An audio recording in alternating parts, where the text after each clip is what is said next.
तो क्या बीजेपी के खिलाफ बगावत करने जा रही हैं सीता सोरेन? क्या सीता सोरेन मिलाएंगी हेमंत सोरेन से हाथ? क्या हेमंत सोरेन सीता सोरेन को जेएमएम में बड़ी जिम्मेदारी देने जा रही हैं? जहां दर्शकों आपने सही सुना, झारखंड की राजनीति में इन दिनों जिस तरीके से सीता सोरेन का रवैया देखने को मिल रहा है, ऐसे में माना जा रहा है कि वो हेमंत सोरेन से हाथ मिलाएंगी, परिवार की पार्टी में वापसी करेंगी और भारतीय जनता पार्टी से जिस तरीके से निराशा हाथ लगी, ऐसे में वो फिर से जेएमएम में वापसी करती हुई नजर आएंगी। इतना ही नहीं, माना यह भी जा रहा है कि हेमंत सोरेन ने हामी भर दी है, हरी झंडी दिखा दी है कि आइए और हमारे साथ जुड़ जाइए। बड़ा सवाल यह है कि सीता सोरेन जो विधानसभा चुनाव में हार गई, लोकसभा चुनाव में हार गई, ऐसे में हेमंत सोरेन उन्हें बड़ी जिम्मेदारी क्यों दे रहे हैं और आखिर वह कौन से दिन और तारीख होगा जब सीता सोरेन वापसी कर लेंगी? क्योंकि माना यह जा रहा है कि बगावत की तैयारियां हो चुकी हैं और ये बातें यूं ही नहीं कही जा रही। दरअसल हुआ कुछ यूं कि मीडिया से बातचीत के दौरान सीता सोरेन जहां विपक्ष में होने के नाते उन्हें सरकार की आलोचना करनी चाहिए, तो वो हेमंत सोरेन की तारीफों की पुल बांधने लगी, हेमंत सरकार की तारीफ करने लगी और कहने लगी कि हेमंत सरकार जो है वो अच्छे से काम कर रही है, समाज के सभी लोगों के हित में काम कर रही है। इतना ही नहीं, उन्होंने महत्वाकांक्षी योजना मैया सम्मान योजना की तारीफ कर डाली और कहा कि इससे कहीं ना कहीं प्रदेश की महिलाओं को फायदा मिल रहा है। इसके अलावा और भी कार्य किए जाने हेमंत सरकार के नेतृत्व में झारखंड का विकास तेजी से हो रहा है। सवाल यह है कि आप भारतीय जनता पार्टी की नेता हैं, फिर हेमंत सरकार की खिलाफत करने की बजाय आप उनकी तारीफ क्यों कर रही हैं? क्या आपको उस पार्टी में जाने का मन है? क्योंकि सीता सोरेन तो लगातार कहती हुई नजर आई कि मुझे भारतीय जनता पार्टी ने मान सम्मान दिया तो मैं यहां से नहीं जा सकती, लेकिन फिर सरकार की तारीफ करना और फिर यह कहना कि वो भी हमारी पार्टी है, उसमें भी सब हमारे लोग हैं, हमारी बनाई हुई पार्टी है, हमारी मेहनत की हुई पार्टी है, तो क्या भारतीय जनता पार्टी से आप बगावत का मूड बना चुकी हैं? मेरे साथ इस मुद्दे पर बातचीत करने के लिए और विस्तार से चर्चा करने के लिए दिन और तारीख के साथ नाजमीन मौजूद है। नाजमीन, आपका बहुत बहुत स्वागत है। नाजमीन, जिस तरीके से चर्चा चल रही है कि हेमंत सोरेन सीता सोरेन को बड़ी जिम्मेदारी दे सकते हैं, विभाग भी दे सकते हैं, वो उपचुनाव भी लड़ सकती हैं, क्योंकि सीता सोरेन वापसी का मूड बना चुकी हैं। शिबू सोरेन के जन्म दिवस पर अपने परिवार के साथ वो मिलने जाती हैं, उसके बाद जेएमएम के स्थापना दिवस पर भी वो दुमका पहुंच जाती हैं। कहीं ना कहीं लगातार सवाल उठ रहे हैं, क्या लगता है आपको कि सीता सोरेन अब बीजेपी का खेल बिगाड़ने जा रही हैं?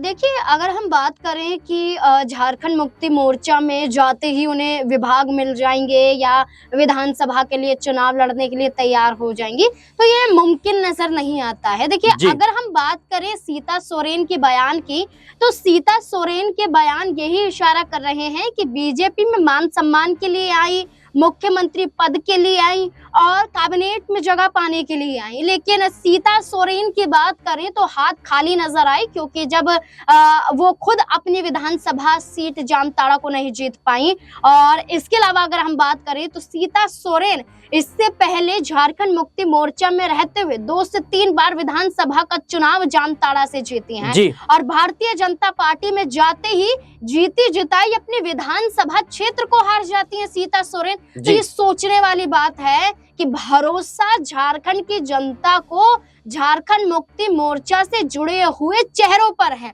सीता सोरेन अगर जीती थी तो वो झारखंड मुक्ति मोर्चा हेमंत सोरेन, शिबू सोरेन के आदर्शों की वजह से जीती थी, लेकिन बीजेपी में जाने के बाद किसी ने भी नहीं पसंद किया। देखिए, इसका सबसे बड़ा कारण ये हो सकता है कि झारखंड मुक्ति मोर्चा एक आदिवासी पार्टी है, एक ऐसी पार्टी है जो झारखंड की ही जनता के बारे में सोचती है। और भारतीय जनता पार्टी आपको पता ही है, देशव्यापी पार्टी, एक ऐसी पार्टी है जिसका सिर्फ कोरी राजनीति हिंदुत्ववाद के लिए ही है और जिसकी राजनीति को लेकर सवाल खड़े किए जाते हैं मध्य प्रदेश से लेकर उत्तर प्रदेश तक। जब देखा जाता है मध्य प्रदेश में, लेकिन नाजमीन, जिस तरीके से लगातार ये सवाल उठ रही हैं कि जिस गाजे बाजे के साथ, जिस उम्मीद के साथ सीता सोरेन कह सकते हैं कि भारतीय जनता पार्टी में गई थी, वो कहीं ना कहीं हार का उन्हें सामना करना पड़ा, चाहे वो लोकसभा चुनाव हो, चाहे वो विधानसभा चुनाव हो। और जब उनकी बेटी के साथ दुर्व्यवहार का मामला सामने आया था, उस वक्त भी भारतीय जनता पार्टी के किसी भी नेता ने उनका साथ नहीं दिया, बाकायदा जेएमएम के जो लोग थे वो उनका साथ दे रहे थे। और ऐसे में ये कहना कि जेएमएम भी हमारी पार्टी है, हमने बनाया है, हमारे लोग हैं वहां पर, और सरकार की अचानक से तारीफ करना ऐसे समय पर जब बाबूलाल मरांडी को नेता प्रतिपक्ष चुन लिया गया है, चंपई सोरेन की कोई सुन नहीं रहा है। क्या लगता है आपको कि इस दुर्दशा को देखते हुए वो ये फैसला लेने को मजबूर हो गई हैं। देखिए, बिल्कुल अगर हम बात करें तो सीता सोरेन का बयान अब खुद हर अखबारों में बगावत के रूप में दिखाया जा रहा है। कहीं भी देखेंगे तो सीता सोरेन का राज्य सरकार की तारीफ करना और ये कहना कि झारखंड मुक्ति मोर्चा का जो नेतृत्व है, इसके नेतृत्व में इंडिया गठबंधन की सरकार राज्य में बेहतर काम कर रही है और खास तौर पर मैया सम्मान योजना सुचारू रूप से चल रही है। सारा श्रेय राज्य सरकार को दिया जाता है।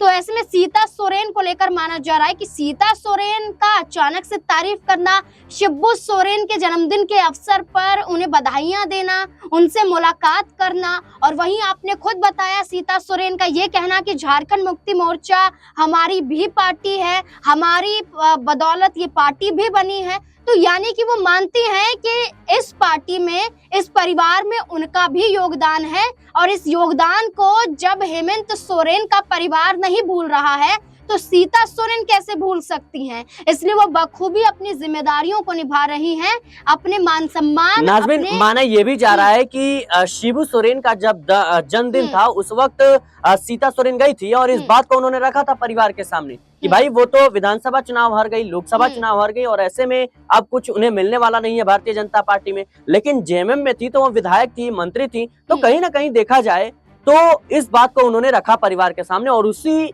वजह से लगातार इस बात की चर्चा हो रही थी और इंतजार था बस हेमंत सोरेन की हाँ का, क्योंकि हेमंत सोरेन नहीं चाहते थे कि फिर से सीता सोरेन की वापसी हो। लेकिन अब माना जा रहा है कि उनकी वापसी के जो संकेत है वो मिल चुके हैं और हेमंत सोरेन ने हाँ बोल दिया है। क्योंकि आप देखेंगे तो मिथिलेश ठाकुर जो जेएमएम के नेता हैं, उन्होंने सीधे तौर पर कहा है कि स्वागतम स्वागतम, यानी ट्विटर से खुलेआम कहना कि अगर आप हमारी पार्टी में आती हैं तो आपका स्वागत है।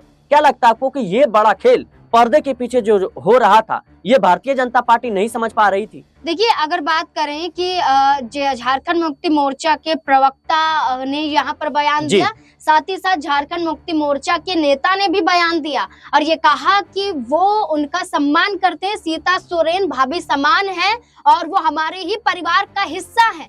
और ये तक कहा कि झारखंड मुक्ति मोर्चा के दरवाजे उनके लिए कभी भी बंद हुए ही नहीं थे। और झारखंड मुक्ति मोर्चा के जरिए हेमंत सोरेन का ये कहना कि महिलाओं पर शोषण, महिलाओं के साथ अत्याचार हम बर्दाश्त नहीं करेंगे। लेकिन भारतीय जनता पार्टी में महिलाओं का अपमान हम देखते हैं। जब सीता सोरेन की दोनों ही बेटियां यहाँ पर जब जामताड़ा में मौजूद होती हैं, तब यहाँ पर कांग्रेस के तमाम समर्थक उनके साथ छेड़छाड़ करते हुए नजर आते हैं। तब भारतीय जनता पार्टी का दायित्व बन जाता था कि आप आइए, विरोध कीजिए, आप सीता सोरेन की बेटियों के बचाव में उतरिए, कानून व्यवस्था पर सवाल खड़े कीजिए। लेकिन बीजेपी ने कुछ ऐसा नहीं कहा, जबकि हेमंत सोरेन ने कहा कि अपने राज्य में और अपने राज्य में हम ऐसा होने नहीं देंगे और जो भी ऐसा करेगा तो उसे दंड जरूर मिलेगा। कांग्रेस से जहां उनके समर्थक विरोध कर रहे थे, उनके खिलाफ एक बड़ी कार्यवाही भी की गई। तो आप समझ सकते हैं कि हेमंत सोरेन का परिवार सीता सोरेन के लिए तैयार है, समर्थन में है, संवेदनाएं जता रहा है। भारतीय जनता पार्टी तो सिर्फ झारखंड में मूक दर्शक की तरह, तमाशबीन की तरह दिखाई दे रही है। जाहिर सी बात है दर्शकों की जिस तरीके से सीता सोरेन का यह बयान सामने आया है, ऐसे में सवाल उठ रहे हैं कि सीता सोरेन के मन में चल क्या रहा है। क्या वो भारतीय जनता पार्टी में अब नहीं रहने वाली है? क्या भारतीय जनता पार्टी से वो बगावत करने जा रही है? जी हाँ दर्शकों, आपने सही सुना, हेमंत सोरेन ने हामी भर दी है। माना ये जा रहा है, जो जेएमएम के अंदरूनी सूत्र हैं उनके मुताबिक माना ये जा रहा है कि हेमंत सोरेन ने हामी भर दी है कि भाई सीता सोरेन जेएमएम में वापसी कर सकती हैं। देखना होगा कि वो दिन और तारीख कौन सा होगा। लाल, इस मुद्दे को लेकर आपकी क्या राय है हमें कमेंट बॉक्स में जरूर बताएं। देश और दुनिया की तमाम खबरों के लिए बने रहे नेक्स्ट 9 न्यूज के साथ।